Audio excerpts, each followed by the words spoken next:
로마서 8장 26절부터 30절까지 말씀, 우리 다 같이 한 목소리로 말씀 함께 보도록 하겠습니다. 이와 같이 성령도 우리의 연약함을 도우시나니 우리는 마땅히 기도할 바를 알지 못하나 오직 성령이 말할 수 없는 탄식으로 우리를 위하여 친히 간구하시느니라. 마음을 살피시는 이가 성령의 생각을 아시나니 이는 성령이 하나님의 뜻대로 성도를 위하여 간구하심이니라. 우리가 알거니와 하나님을 사랑하는 자 곧 그의 뜻대로 부르심을 입은 자들에게는 모든 것이 합력하여 선을 이루느니라.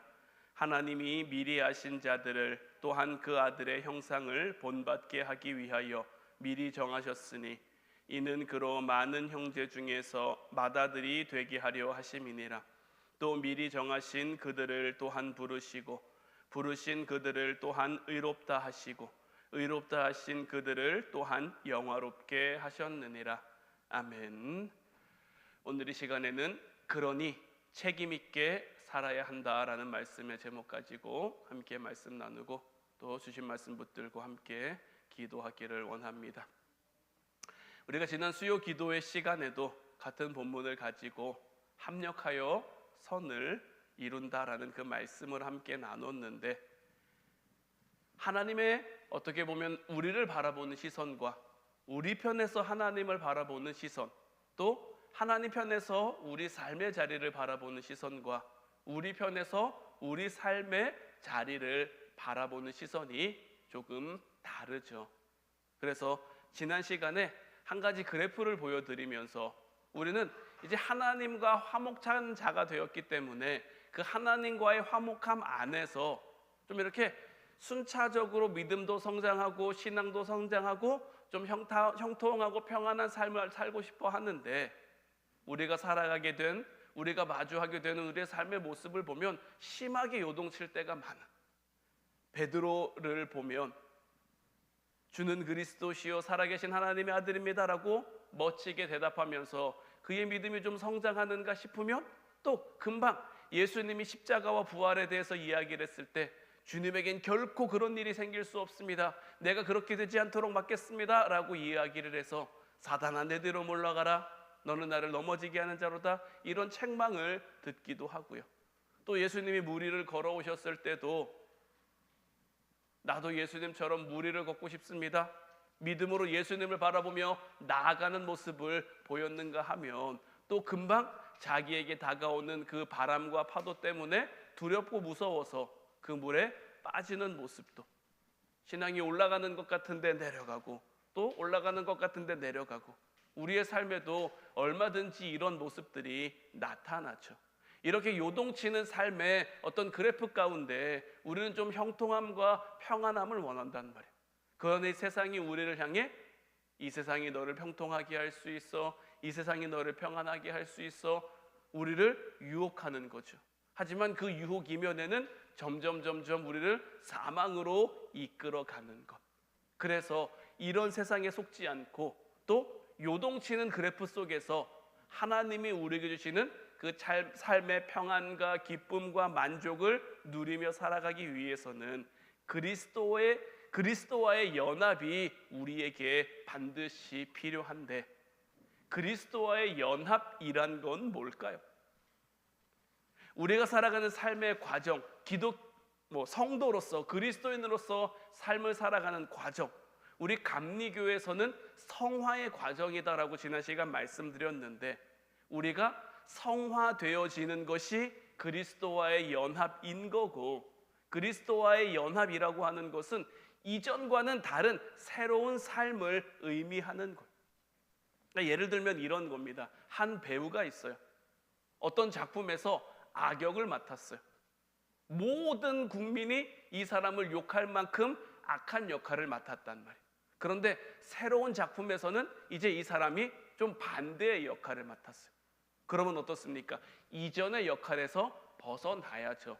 이전 작품의 그 세계관이나 이전 작품의 그 역할이나 캐릭터의 성격을 가져갈 수 없단 말이에요.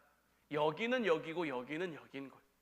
우리가 그리스도인이 됐다라는 것, 하나님과 화목한 자가 되었다는 것도 마찬가지인 것. 이전 것은 이미 다 지나간 거예요. 우리는 새로운 피조물이 됐어요. 이제 우리는 새로운 캐릭터, 하나님이 우리에게 원하시는 바, 하나님이 우리에게 뜻하시는 바, 그 뜻과 목적을 이루어가는 하나님과 화목한 새로운 캐릭터가 됐단 말이에요. 그러면 이전 것은 내려놓고 이전 것에 연연하는 것이 아니라 새로운 캐릭터에 집중하고 새로운 캐릭터로서의 삶을 살아가야 하는 거죠. 그런데 이렇게 우리가 그리스도와 연합하는 그 과정 속에서, 자, 로마서 6장 4절 말씀을 보면 그러므로 우리가 그의 죽으심과 합하여 세례를 받음으로 그와 함께 장사되었나니 이는 아버지의 영광으로 말미암아 그리스도를 죽은 자 가운데서 살리심과 같이 우리로 또한 새 생명 가운데서 행하게 하려 하심이라. 예수님과 함께하는 것, 그러니까 예수님과의 어떤 연합이 성화인데 우리가 어떻게 예수님과 연합하게 되었습니까? 우리가 예수님과 연합해서 어떻게 됐습니까? 우리가 예수 그리스도와 함께 죄에 대해서는 다 죽었어요. 이 죽음으로 말미암아 이전 것은 지나간, 사망에 매여 있는 모든 것이 해결됐단 말이에요. 그리고 나서 예수 그리스도의 부활과 함께 우리도 다시 살아났고 새로운 생명을 입었고, 말씀드린 것처럼 새로운 캐릭터를 입게 된 거죠. 이어지는 6장 5절부터 7절까지 말씀도 보면, 만일 우리가 그의 죽으심과 같은 모양으로 연합한 자가 되었으면 또한 그의 부활과 같은 모양으로 연합한 자도 되리라. 우리가 알거니와 우리의 옛사람이 예수와 함께 십자가에 못 박힌 것은 죄의 몸이 죽어 다시는 우리가 죄에게 종노릇하지 아니하려 함이니 이는 죽은 자가 죄에서 벗어나 의롭다 하심을 얻었느니라. 말씀드린 것처럼 이제 우리가 예수님의 그 십자가 죽음과 함께 죽은 자가 됐다면, 이전 것은 지나갔다면 이제 예수 그리스도의 십자가와 함께 다시 살아남으로 말미암아 죄에게 종노릇하지 않는 새로운 캐릭터, 새로운 성격을 입은 삶을 살아가야 하는 것, 이런 새로운 삶을 우리가 살아가게 되었다라는 것이 단지 과거의 삶을 청산했다, 뭔가 깨끗한 삶을 살게 됐다, 뭐 도덕적인 삶을 살게 됐다, 뭐 이런 차원의 것이 아니라 어떤 도덕적이나 종교적인 차원에서 이전 것과 이제 새롭게 된 것을 비교할 것이 아니라 하나님이 우리에게 주신 예수 그리스도와 연합함으로, 하나님과 화목하게 됨으로 우리에게 주신 그 존재와 지위라는 차원에서 이 두 가지를 비교할 수 있어야 하나님이 우리를 이끌어 가시는 그 성화의 과정을 이해할 수가 있어요. 로마서 5장 31절 32절 말씀을 보면, 그러므로 사람이 부모를 떠나 그의 아내와 합하여 그 둘이 한 육체가 될지니 이 비밀이 크도다. 나는 그리스도와 교회에 대하여 말하노라. 자, 사람이 부모를 떠나 이제 아내와 합하여 가정을 이루게 됐어요. 남자와 여자가 가정을 이루게 됐단 말이에요. 한 육체가 된대요. 그런데 사도 바울은 이 남자와 여자가 결합해서 한 육체가 되는 것에 대해서 무엇을 이야기하고 있다고 이야기합니까? 그리스도와 교회에 대해서 이야기하고 있다라는 거죠. 그러니까 남자와 여자가 합하여 가정을 이루는 것이 그리스도와 교회가 하나됨을 이루는 것과 마찬가지다라는 거예요. 교회가 그리스도의 신부라고 하는 건데 왜 교회는 그리스도의 신부일까요? 먼저 이 앞에 부부에 관한 그 이야기를 보면, 자, 결혼이라고 하는 것은 부모를 떠나는 겁니다. 새로운 가정을 이루는 거예요. 남자도 남자 편에서 자기가 살아온 삶의 방법들이 있을 겁니다. 이제껏 뭐 20년이면 20년, 30년이면 30년 살아온 삶의 방법들이 있을 거란 말이에요. 여자도 마찬가지로 그 여자의 집에서 뭐 20년이면 20년, 30년이면 30년 동안 살아온 방법이 있는데, 이제 이 두 사람이 만났어요. 서로 다른 환경 속에서, 서로 다른 조건 속에서, 서로 다른 어떻게 보면 가치 속에서 살아가던 두 사람이 만나서 하나의 가정을 이루려면 자기가 가지고 있는 것만을 고수할 수는 없죠. 자기만 옳다 할 수는 없죠. 서로 맞춰야 되는 거죠. 이해할 것은 이해해주고, 양보할 것은 양보하고, 배려할 것은 배려하면서 한 몸을 이루어 가야 된단 말이에요. 한 몸을 이룬다라는 건 뭡니까?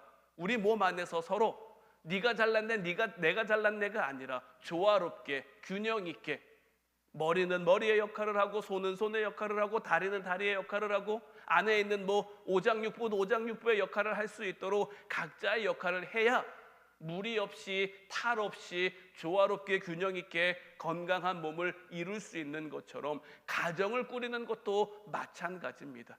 서로 맞춰줘야 되는 거고 하나가 되어야 되는 거예요. 예수님과 우리가 한 몸을 이룬다라는 것도 마찬가지인 거예요. 우리가 그리스도와 그리스도의 신부가 된다라는 것도 마찬가지인 거예요. 어떻게 보면 우리가 주님 편에 일방적으로 맞추는 것처럼 보여질 수도 있지만, 하나님의 말씀에 일방적으로 맞추는 것도 보여질 수 있지만, 자, 예수님께서는 우리를 신부 삼기 위해 어떻게 하셨습니까? 이 땅에 오셨잖아요. 우리와 똑같은 육신의 몸을 입고 이 땅에 오셨죠. 십자가를 감당하셨잖아요. 그 모든 것을 통해 우리가 그리스도의 신부가 된 거예요. 주님 편에서는 우리에게 어떻게 보면 얼마나 많이 맞춰주셨으며, 얼마나 많이 양보해 주셨으며, 얼마나 많이 배려해 주시는 겁니까?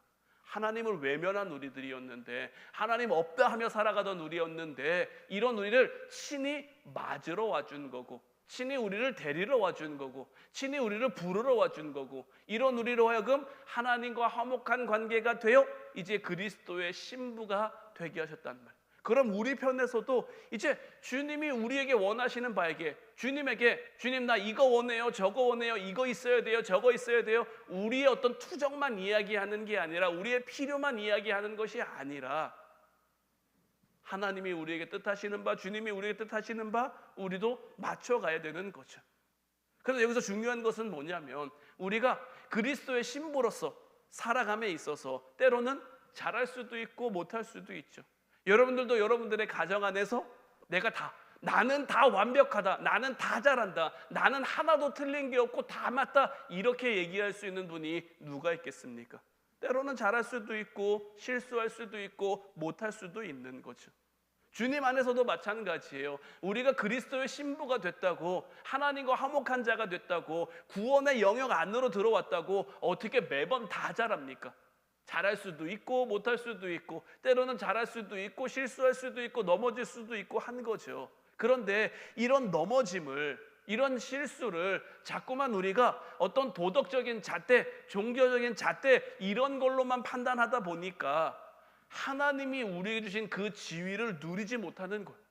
내가 잘못한 것 후회하느라 한 세월 보내고, 결국 다 지어내지 못한 나의 어떤 부족함과 연약함 때문에 자책하느라 한 세월 보내면, 하나님이 정작 우리에게 주신 자녀로서의 지위, 그리스도의 신부로서의 지위, 이 삶을 살아갈 수가 없는 거예요. 우리가 너무나 잘 아는 말씀이죠. 내게 능력 주시는 자 안에서 내가 모든 것을 할 수 있느니라. 자, 이 말씀은 어떤 의미입니까? 이 말씀의 의미를 알려면, 항상 말씀의 의미를 알려면요, 말씀의 전후 맥락을 좀 함께 살펴야 됩니다. 빌립보서는 우리가 잘 아는 것처럼 감옥에 갇힌 사도 바울이 빌립보 교회에 전한 편지죠. 이 앞에 나와 있는 내용들을 보면요, 바울이 그들에게 감사를 전하면서 편지를 쓰는데 이런 말을 덧붙입니다. 내 궁핍한 형편을 너희가 도와줬기 때문에 내가 너희에게 고맙다고 하는 거 아니고, 나의 곤고함을 너희가 알아줘서 고맙다고 하는 것도 아니다. 내가 너희에게 고마운 이유는 뭐냐? 너희가 그리스도의 사랑에 동참했기 때문이다.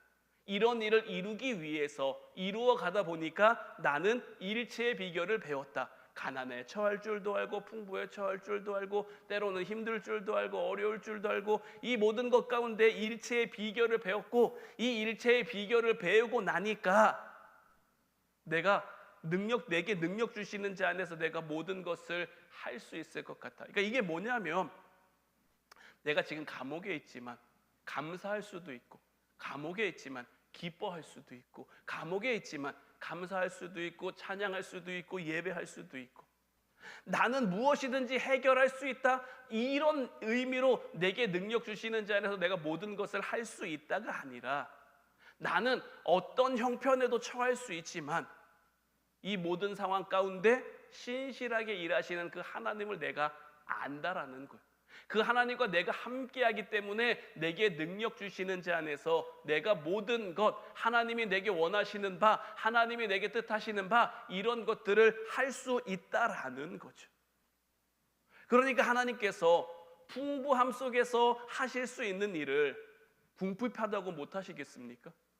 형통함 속에서 할 수 있는 일을 곤고하다고 하나님이 못하시겠습니까? 형통해도 할 수 있고, 곤고해도 할 수 있고, 풍성해도 할 수 있고, 궁핍해도 할 수 있고, 이 모든 것 가운데 하나님이 하실 수 있는 그 능력이 있다라는 걸 알기에, 이 내가 능력 주시는 자 안에 내가 있으면 나 역시도 내가 풍부하지 않아도, 내가 형통하지 않아도 하나님이 뜻하시는 바를 이루어 갈 수 있고, 그렇기 때문에 그 하나님께 내 모든 것을 맡긴다라는 거죠. 우리는요, 하나님이 만들어 가시는 내 인생이라는 작품의 주인공일 뿐인 거예요. 하나님이 내게 맡겨주신 그 캐릭터대로, 하나님이 우리에게 뜻하신 그 역할대로 우리는 살아가면 되는 거예요. 이런 역할 가운데 나를 살리기도 하고, 죽이기도 하고, 높이기도 하고, 낮추기도 하는 것. 자, 영화나 드라마를 보면 항상 작가가 있죠. 그리고 그 작가가 그 작품을 이렇게 저렇게 만들어 간단 말이에요. 어떤 캐릭터에게는 이런 성격을 주고, 또 이런 캐릭터에게는 이런 역할을 주고, 그래서 그 작품 안에서 조화롭게 작가가 전하고자 하는 그 의도와 목적이 나타날 수 있도록, 마찬가지로 이 세상이 하나님이 만드신 그 작품이라고 한다면, 그 하나님이 만드신 이 세상이라는 그 작품 가운데 내게 주어진 역할이 있는 거고, 나를 통해 나타내고자, 나를 통해 그려내고자 하시는 그 하나님의 뜻과 목적이 있는 거고, 그저 나는 그 역할에 따라, 그 책임을 따라 살아가면 되는 거고, 그러면 모든 것을 이루시는 분은 하나님이신 거예요. 내게 능력 주시는 자 안에서 내가 모든 것을 할 수 있다는 것은 이런 의미를 가지고 있는 거예요. 우리는요, 우리의 삶이 뭐가 부족해서 곤고한 게 아닙니다. 뭔가 다른 사람보다 열등해서 고통받거나 불행한 것도 아닙니다. 시간적으로 비교해 보세요. 여러분들 지금이 더 세상이 살기 좋습니까? 20년 전, 30년 전이 더 살기 좋습니까? 기술이 지금은 월등하게 발달했어요. 삶이 월등하게 편리해졌어요. 그런데 어떻습니까? 예나 지금이나 힘든 건 힘든 거고요, 어려운 건 어려운 거고요, 오히려 행복은 좀 더 멀어진 것 같다라는 생각도 들어요. 예전에는 나름 우리나라는 정 많은 민족이라고 했는데, 이웃 간의 정이 깊은 민족이라고 했는데, 요새는 이웃 간의 정 쉽게 찾아보기 어렵죠. 뉴스에 나오는 아파트 문제만 보면 어떻습니까? 층간 소음 때문에 서로 갈등하고, 주차 문제 때문에 서로 갈등하고, 여러 가지 문제로 갈등하는 모습들. 사는 그런 삶의 내용은, 삶의 질은, 삶의 수준은 좋아진 것 같은데, 삶의 만족이나 삶의 기쁨이나 삶의 행복은 이런 것들과는 어떻게 보면 아예 연관이 없다고는 할 수 없지만, 그래도 이게 주된 원인이 되는 게 아니에요. 그러니까 우리의 삶이 불행하다고 여기는 것, 우리의 삶이 행복하다고 여기는 건요, 우리가 뭔가를 많이 가져서 행복한 것도 아니고요, 우리가 뭘 못 가져서 불행한 것도 아니고요. 우리는 우리의 삶 가운데 우리에게 주어진 모든 것이 주님 안에서 주님이 우리에게 주신 것이라는 것을 우리의 삶 가운데서 확인해야, 그래야 기뻐할 수 있고, 그래야 감사할 수 있고, 우리는 이 싸우는 삶을 살아야 하는 것. 우리는 우리 주님의 성육신의 의미를 좀 명확하게 늘 기억하며 살 필요가 있어요. 성육신이라는 게 뭡니까? 하나님이 육신의 몸을 입고 이 땅에 오신 거죠. 예수님이 십자가에 달리시는 그 자리까지 내려오신 거예요. 자기를 십자가에 못 박는, 자기를 모욕하는, 자기를 조롱하는 그들의 죄를 사해달라고 기도하시는 자리까지 내려온 게 성육신이란 말이에요. 얼마든지 하나님은 하늘에서도 복음을 쓰실 수 있죠. 우리에게 말씀 전하실 수 있단 말이에요. 하나님 나라에 계시면서 이 땅에 있는 우리들을 향해 회개하라, 천국이 가까이 왔다 말씀하실 수 있단 말이에요. 그러나 주님께서는 하늘에서, 하나님 나라에서 그 복음을 쓰고, 너희들이 그렇게 살든지 말든지 알아서 해, 그렇게 살면 천국이고 못 살면 지옥이고, 이렇게 하시는 것이 아니라 실제로 이 땅 가운데 오셔서 채찍에 맞고 조롱당하고 십자가에 달려가며 우리에게 주신 그 복음이란 말이에요. 삶을 통해, 예수님의 삶을 통해 신이 본을 보여주신, 우리가 나아갈 길을 보여주신 그 예수님이란 말이에요. 예수님도 이렇게 하셨는데, 예수님의 성육신이라는 게 이런 건데, 우리는 어떻습니까? 우리의 몸소 우리의 삶을 통해 확인하려고 하지도 않고 우리의 삶을 통해 살아내려고 하지 않고 때로는 어떻습니까? 그냥 기도 몇 마디 하는 것으로 때우려고, 내가 하나님 앞에 나와서 예배 한번 드리는 걸로 때우려고, 하나님 내가 여기 나와서 예배 드렸으니까 이번 주도 됐지요? 몇 마디 기도해 놓고 하나님 이번 주도 내가 기도했으니 됐지요? 나 하나님 안에 있는 거지요? 하나님이 우리에게 원하시는 거, 예수님도 이 땅에 오셔서 삶으로 보여주시는데, 삶으로 살아내 주시는데, 예수님도 그렇게 하시는데 우리는 어때야겠습니까? 우리 중에 예수님보다 더 나은 사람이 있습니까? 예수님보다 더 바른 사람이 있습니까? 예수님과 더 하나님과 가깝고 하나님과 더 친밀한 관계를 누리고 있는 사람이 있습니까?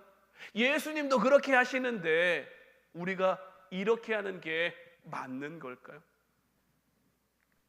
오늘 본문 28절 말씀을 다시 보면 우리가 알거니와 하나님을 사랑하는 자 곧 그의 뜻대로 부르심을 입은 자들에게는 모든 것이 합력하여 선을 이루느니라.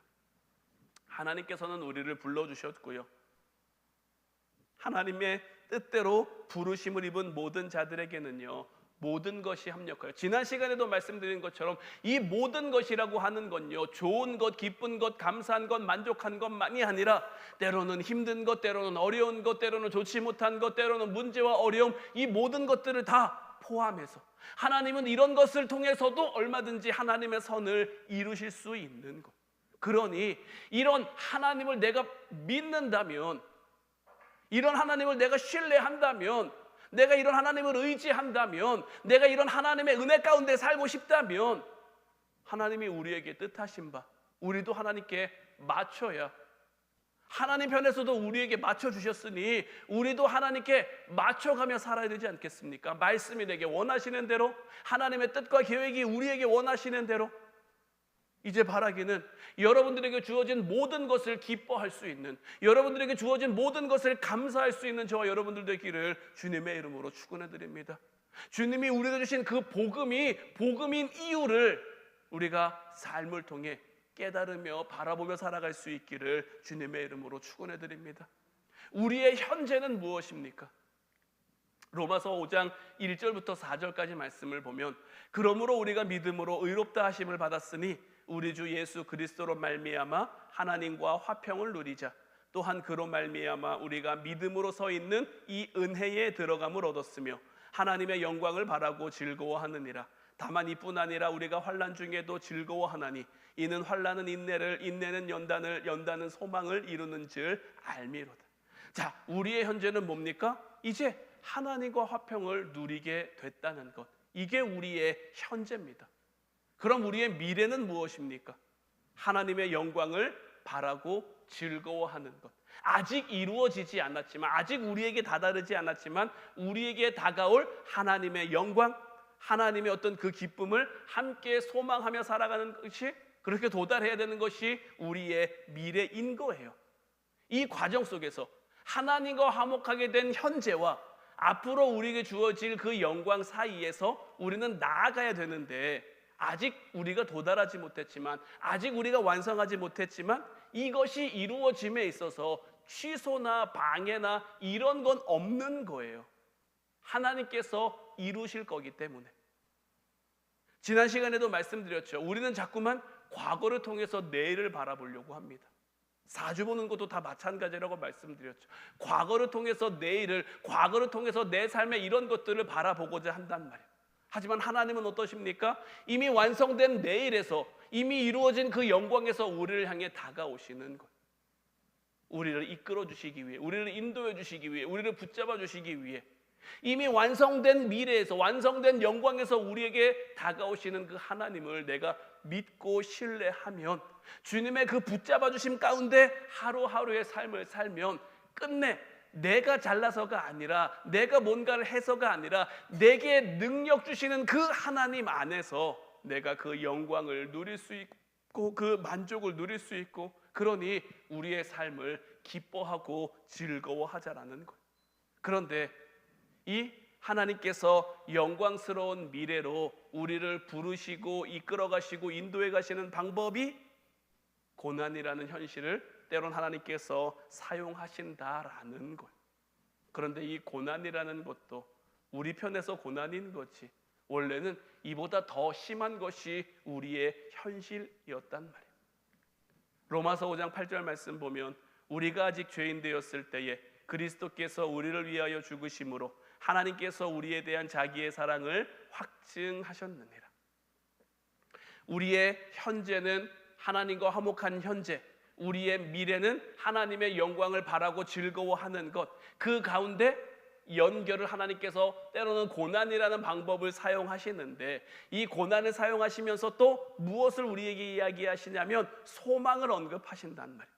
그러니까 여기서 이 소망이라는 것은 영광의 목적지를 말하는 건데, 이제 우리가 이 영광의 목적지에 다다르도록 어떻게 살아가야 되느냐? 성경에 우리에게 이야기하는 것은 잘 살라는 거예요. 그럼 어떻게 잘 살 수 있습니까? 잘 산다는 게 뭘 의미하는 겁니까? 다른 무엇보다 책임 있게 살라는 거예요. 책임 있게 산다라는 것은 하나님 자녀라는 그 명예를 안고 사는 거예요.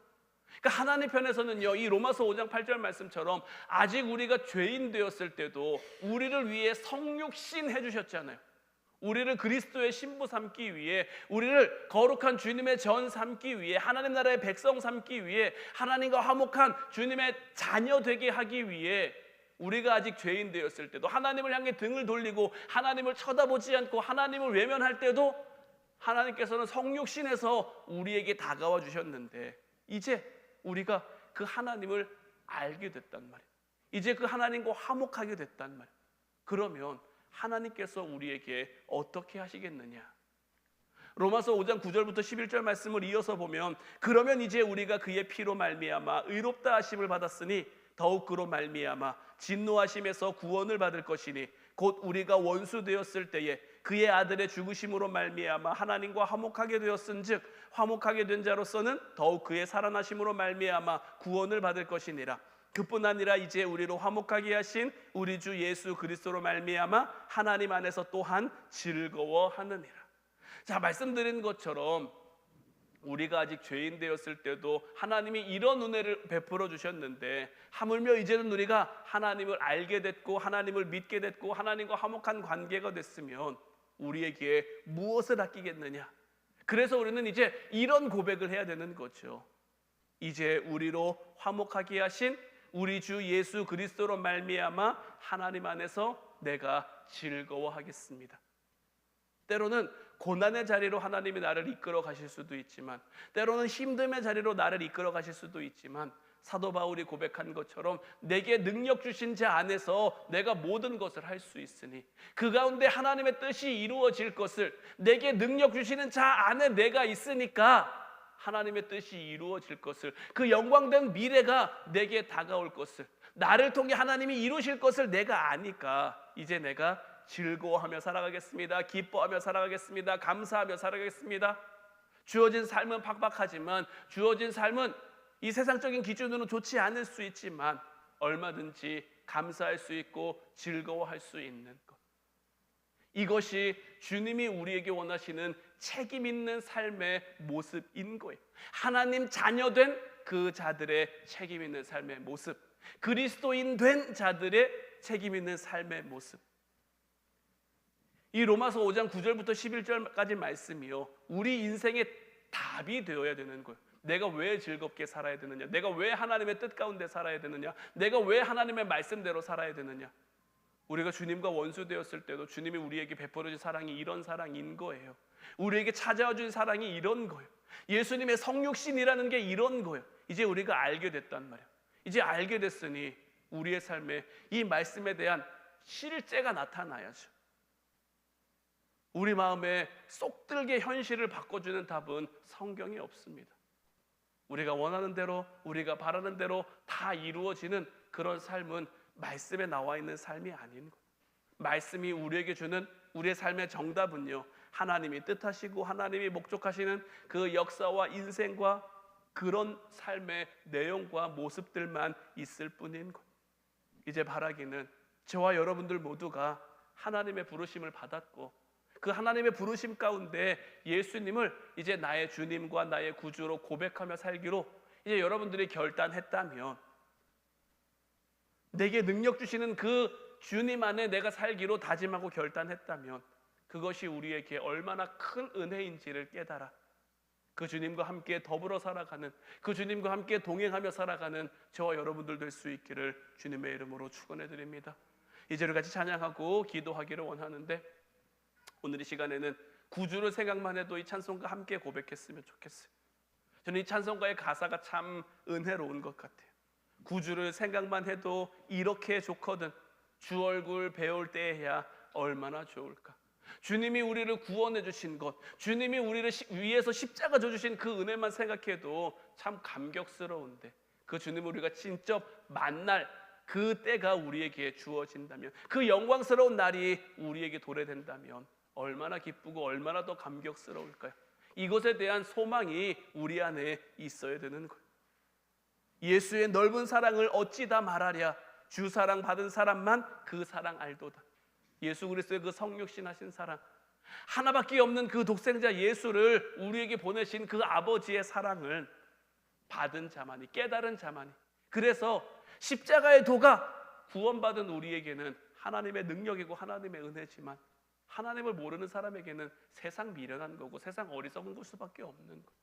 말씀이 안 믿어지면요, 성경만큼 허무맹랑한 책이 없어요. 성경만큼 말이 안 되는 책이 없어요. 그런데요, 하나씩 하나씩 믿어지기 시작하면요, 이보다 더 은혜가 되고 이보다 더 감격이 되는 책이 또 어디 있습니까? 우리를 사랑하시고 우리를 불러주시고 이제 우리와 함께 하시는 그 주님을 내가 생각하며 그 주님과 함께하며 동행하며 살아가기를 원합니다. 이런 우리 붙잡아 주시고 함께해 주셔서 은혜를 누리는 책임 있는 삶의 모습으로 살아가는 우리가 되게 해달라고 우리 같이 찬양하고 기도하도록 하겠습니다.